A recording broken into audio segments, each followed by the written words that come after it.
अस्सलामु अलैकुम वरहमतुल्लाहि वबरकातुह। मोहतरम भाइयों, बुज़ुर्गों, दोस्तों, गुज़िश्ता 24 घंटों के अंदर इज़राइल की तरफ से गज़ा शहर पर जो अटैक्स और हमले किए गए, शुहदा की तादाद 200 से ज़्यादा हो चुकी है, ज़ख्मियों की तादाद 1200 से ज़्यादा हो चुकी है। जो इमारतों को मिस्मार किया गया, मुनहदिम किया गया, तबाह और बर्बाद किया गया, उनकी कोई गिनती नहीं है। लेकिन एक इमारत का मैं ख़ास तौर पे ज़िक्र करना चाहूँगा। 13 मंजिला इमारत, जिसमें अल जज़ीरा समेत बहुत सारे जो इंटरनेशनल न्यूज़ नेटवर्क्स है, मीडिया हाउसेस है, उन सब के वहाँ पे ऑफिसेज़ बने हुए थे। फ़लस्तीन और गाज़ा से रिलेटेड जो भी ख़बरें हैं वो लोग उसी बिल्डिंग से नश्र किया करते थे, उसको टेलीकास्ट किया करते थे। लेकिन अफसोस की बात यह है कि इजरायली आर्मी ने उन बिल्डिंग के तमाम ऑफिसेस के लोगों को सिर्फ़ 1 घंटे का अल्टीमेटम दिया। 1 घंटा दिया जाता है, 1 घंटे के अंदर अंदर ये पूरी बिल्डिंग तुम लोग खाली कर दो। 1 घंटे के बाद इस बिल्डिंग को मुनहदिम कर दिया जाएगा, इसको डिमोलिश कर दिया जाएगा। और ऐसा ही हुआ। 1 घंटे के अंदर अंदर इन लोगों ने बिल्डिंग के अंदर जो बुज़ुर्ग और बच्चे थे उनको किसी तरह से लिफ्ट के ज़रिए से नीचे पहुंचा दिया, और बाकी ये सारे लोग जो ऑफिसेस वग़ैरह के थे, सामान वग़ैरह लेके किसी तरह से सीढ़ियों से जो है नीचे पहुँचे। यानी 1 घंटे में जितना समेट सकते थे, जितना ले सकते थे, ये बेचारों ने उस तरीक़े से अपना सामान वहाँ से समेटा। बड़े अफसोस के साथ कहना पड़ रहा है, ऐसी कितनी इमारतें होगी जिनको कल भी जो है मुनहदिम कर दिया गया। और परसों की रिपोर्ट तो मैंने आपको बताया हूँ कि 200 बिल्डिंगें परसों के दिन, और जो 24 स्कूल जिसके अंदर तकरीबन 1000 से ज़्यादा स्टूडेंट्स पढ़ा करते थे, तकरीबन 24,000 से 25,000 स्टूडेंट्स के तालीम का नुकसान, यानी उनके स्कूलों को ज़मींदोज़ कर दिया गया। यहाँ पे अब मेरे जहन में एक सवाल है, और वो सवाल ये है कि हमास कहाँ है? हमास कहाँ है? जो मैंने आपको पहले कहा था ना कि हमास ख़ुद इज़राइल का एक आलयकार है। हमास कोई मुजाहिदीन की जमात नहीं है। हमास कोई जो है ऐसा ऑर्गेनाइजेशन नहीं है कि जो इस्लाम के लिए या मुसलमानों के लिए लड़ने वाला है। हमास ख़ुद जो है एक इज़राइली ऑर्गेनाइजेशन है। आज उसका कोई नामो निशान नहीं है। यानी उसका जितना काम था कि पहले दिन जो 1100-1200 जो बोगस मिज़ाइल है, खाली उसको मीडिया के अंदर जो है पूरी तरह से शाये करना और पूरी तरह से पब्लिसिटी करना, और इज़राइल ने जो है पूरी तरह से उसका जो आयरन डोम था उसके ज़रिए से एक तो उनको ज़मीन पे गिरने नहीं दिया, और दूसरी तरफ फिर उसने ऐलान कर दिया कि हम अब गज़ा में घुसकर जो हमास के आतंकवादी है उनको हम ठिकाने पे लगाएंगे। अब जैसे ही इज़राइल की तरफ से ये ऐलान किया गया, तो फिर उसके बाद हम लोग जानते हैं कि पिछले 3 दिनों से गज़ा के अंदर इज़राइल की कार्रवाइयाँ जारी है। उसने पूरे आधे गज़ा शहर को बर्बाद कर दिया। और हमने आपको पहले यही बताया था कि इज़राइल को पूरी दुनिया के सामने सिर्फ़ और सिर्फ गज़ा पे हमला करने के जवाज़ की दलील चाहिए, और उनको जवाज़ की दलील ये मिल गई कि हमास ने हमको उंगली किया, हमास ने हमको वर्गलाया, हमास ने हमको उकसाया। यही दलील जो बेंजामिन नेतन्याहू है, उन्होंने जो बाइडेन से फ़ोन पर जो बातचीत की उसमें उन्होंने यही कहा। उन्होंने कहा कि हमास की तरफ से जो हमको वर्गलाया और उकसाया गया है, तो जब तक हम हमास के सारे ठिकानों को बर्बाद नहीं कर देते, उस वक्त तक हम सीज़ फायर पे सिग्नेचर नहीं करेंगे। और इसी वजह से नाम हमास का है, लेकिन आधे शहर को उन्होंने बर्बाद कर दिया। आप मुझे बताओ, ये जो मासूम 200 लोग जिनकी जानें गई है, 200 से ज़्यादा, ये जो शहीद हुए हैं, मुझे आप बताओ, ये 200 से ज़्यादा जो शोहदा है, जिसमें अक्सरियत मासूम बच्चों की है और उसके बाद औरतों की है, क्या आपको लगता है ये सब हमास के लोग होंगे? ये बेचारे मासूम लोग हैं ये। लेकिन जैसा मैंने आपको पहले बताया, और फिर दूसरा, ये जो 200 बिल्डिंग है उसके अलावा और जो सारी बिल्डिंग है वहाँ पे मिस्मार की गई और पूरे आधे शहर को बर्बाद कर दिया गया। क्या आपको लगता है इतना आधा शहर, ये आधे शहर के बिल्डिंगों में ये जो अल जज़ीरा चैनल का ऑफिस था, और उसके अलावा ये सारे बड़े बड़े जो न्यूज़ नेटवर्क्स है, BBC वगैरह वगैरह, इन सब के ऑफिसेज जिस बिल्डिंग में थे, तो क्या ये सब हमास के लोग थे? मैं उन लोगों के इंटरव्यू सुन रहा था। और मैं आप लोगों को एक चीज़ और क्लियर कर देना चाहता हूँ। कल मैंने आज तक का फ़ोटो अपने थंबनेल पे रखा तो बहुत सारे लोगों ने कहा कि आज तक जो है नाकाबिल एतमाद है। ये हमको पहले से मालूम है, लेकिन मुझे हिंदी के अंदर लिखा हुआ मिल गया तो मैंने उसका स्क्रीनशॉट लिया, वरना मैं ऑफिशियली अल जज़ीरा है, ग्लोबल न्यूज़ है, उसके अलावा TRT जो तुर्की का न्यूज़ चैनल है, रशिया टीवी है, CCTV है चाइना का, ये सारे न्यूज़ चैनल्स मैं देखता हूँ। बहरहाल मुझे ज़रा वो क्लियर कर देना था, वरना लोग ये समझ रहे थे कि मैं आज तक की न्यूज़ देखकर ही आप लोगों तक को जो है उसके बारे में, यानी उस पर मैं भरोसा और एतमाद करता हूँ। ऐसा बिल्कुल नहीं है।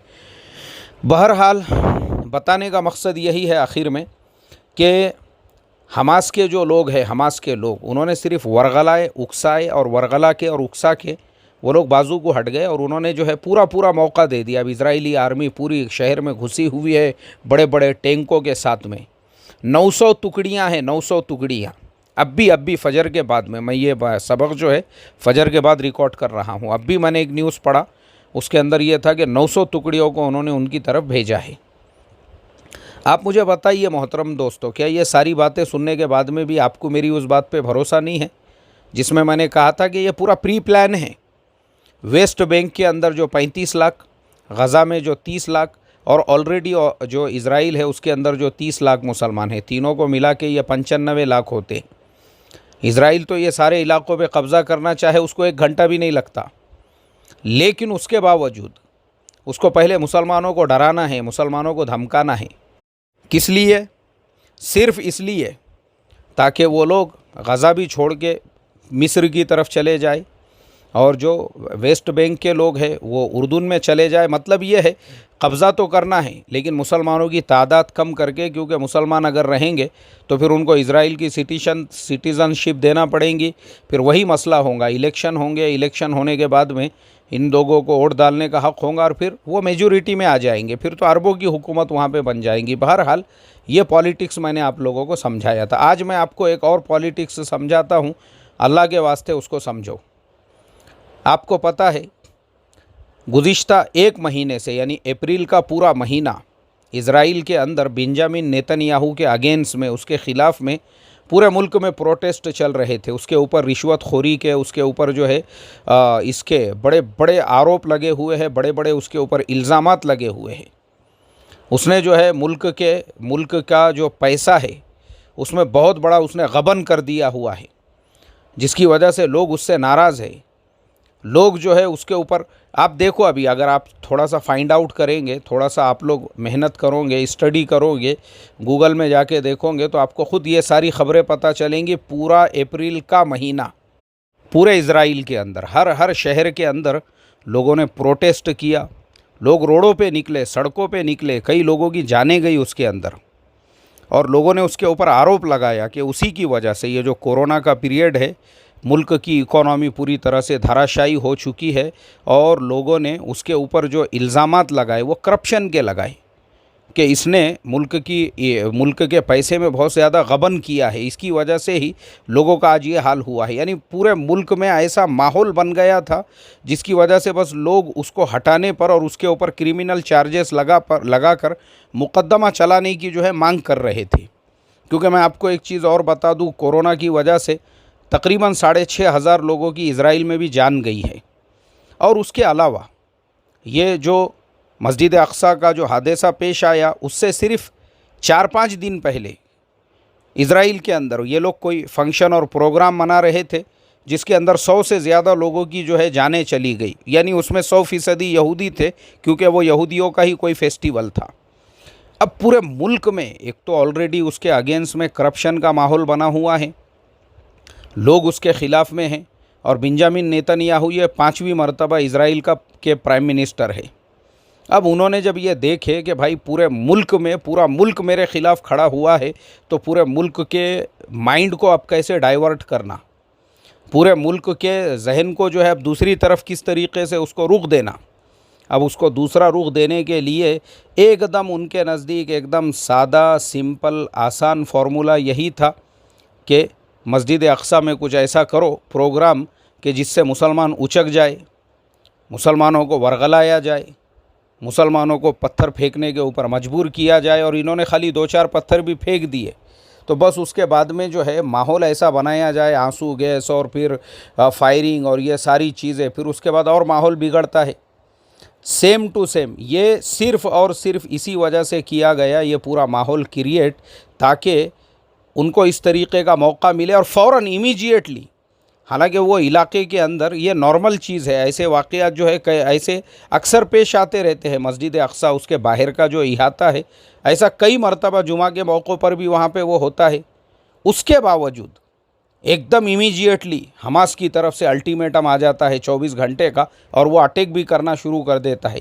ये समझो, पॉलिटिक्स को समझो मेरे भोले भाले सीधे सादे ईमान वाले मुसलमान भाइयों, समझो इस पॉलिटिक्स को, इस डिप्लोमेसी को समझो। आप सिर्फ़ और सिर्फ पूरे मुल्क की तवज्जो को दूसरा रुख देने के लिए और पूरे मुल्क के माइंड को जो है दूसरी तरफ डाइवर्ट करने के लिए ये पूरा क्या पूरा षड्यंत्र रचा गया, ये पूरा क्या पूरा एक प्रोग्राम बनाया गया।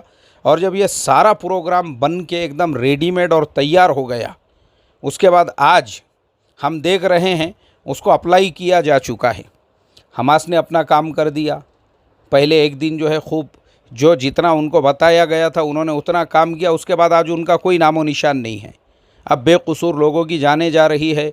OIC की बैठक भी हो गई है। पूरे इंटरनेशनल मीडिया पे बस यही सारी ख़बरें हैं, और वो मुल्क के जो सारे लोग थे, क्योंकि पूरे मुल्क में कोहराम मचा हुआ है, दंगे फसाद हो रहे हैं पूरे इजराइल के अंदर। अब पूरे मुल्क में जब दंगे फसाद हो रहे, जब मुसलमान और यहूदी एक दूसरे के आमने सामने खड़े हुए हैं, तो पूरा मुल्क अब लग गया दूसरे काम के अंदर। और ये जो जनाब थे ये अपनी जगह पे सेफ़, अब कोई प्रोटेस्ट नहीं है। जबकि अप्रैल को कितने दिन हुए मुझे आप बताओ ना। आप अप्रैल का महीना गुजर के दिन कितने हुए? मुश्किल से अभी 2 हफ्ते भी नहीं हुए हैं। लेकिन उसके बावजूद 15 दिन के अंदर पूरी हालत, पूरी सिचुएशन ऐसी चेंज हो गई कि आज पूरा रुख ही बदल गया। अब किसी के जहन में ना करप्शन का ख्याल है, ना किसी के जहन में जो है उसको हटाकर उस पर क्रिमिनल चार्जेस लगाने का ख्याल है, क्योंकि उसका मकसद है अब मैं अपने मुल्क के लोगों को ये बताऊं कि मैं ही हूं जो मुसलमानों से तुमको बचा सकता हूं, और मैं ही हूं जो तुम्हारी रक्षा कर सकता हूं, और मैं ही हूं जो इजराइल को बचा सकता हूं, और मैं ही हूं जो हमास को दबा सकता हूं, और मैं ही हूं जो गाज़ा के ऊपर अटैक कर सकता हूं, और मैं ही हूं जो किसी से नहीं दब सकता हूं। पूरे मुल्क को अब उसको ये बताना है, उधर से ध्यान हटा के करप्शन की तरफ से। अरे तुम कहाँ करप्शन के चक्कर में पड़े? करप्शन को दो छोड़ के अभी अपने जान की हिफाजत करो, और वो मैं ही तुम्हारी कर सकता हूँ, और मैं ही तुम्हारे मुल्क को बचा सकता हूँ। अब पूरे मुल्क के अंदर वो सारी बातें ख़त्म हो गई। अब लोगों ने कहा कि नहीं भाई अभी इसी को रहने दो, और क्योंकि यही अपनी अब हिफाजत कर सकता है। ये पॉलिटिक्स को समझो रे मेरे ईमान वाले भाइयों, समझो अल्लाह के वास्ते, समझो अल्लाह के वास्ते, समझो अल्लाह के वास्ते। जोश में नहीं आने का, जोश में जज्बात में नहीं आने का। जोश जज्बात जो है ना, इसीलिए मैं बार बार कहता हूँ कुरान करीम को तर्जुमे के साथ पढ़ो, अल्लाह के नबी सल्लल्लाहु अलैहि वसल्लम की सीरत को पढ़ो। सीरत को पढ़ने के बाद में जहन की पूरी जो गुत्थियाँ हैं ना वो खुल जाती है, और पता चलता है जो सीरत जिस तरीक़े से हमारी रहबरी रहनुमाई करती है। अल्लाह के नबी सल्लल्लाहु अलैहि वसल्लम ने ऐसे सारे मसलों के अंदर जो सब्र व तहम्मुल का मुआमला किया, आगे की दूर अंदेशी, क्योंकि सारे हालात आपकी नज़रों के सामने थे। ये हमको सीखने के लिए मिलता है। बस मैं अल्लाह से यही दुआ करूँगा, ये जो सारा पॉलिटिक्स मैंने आपको खोल खोल के समझाया हूँ और आपको ये बताने की कोशिश किया हूँ कि ये सारे हालात खुद ब खुद नहीं हुए हैं, ये प्री प्लान किए गए हैं ताकि बेंजामिन नेतन्याहू की कुर्सी बाकी रह सके। अल्लाह हमको ये सारी बातें समझा दे। अस्सलामु अलैकुम व रहमतुल्लाहि व बरकातुहू।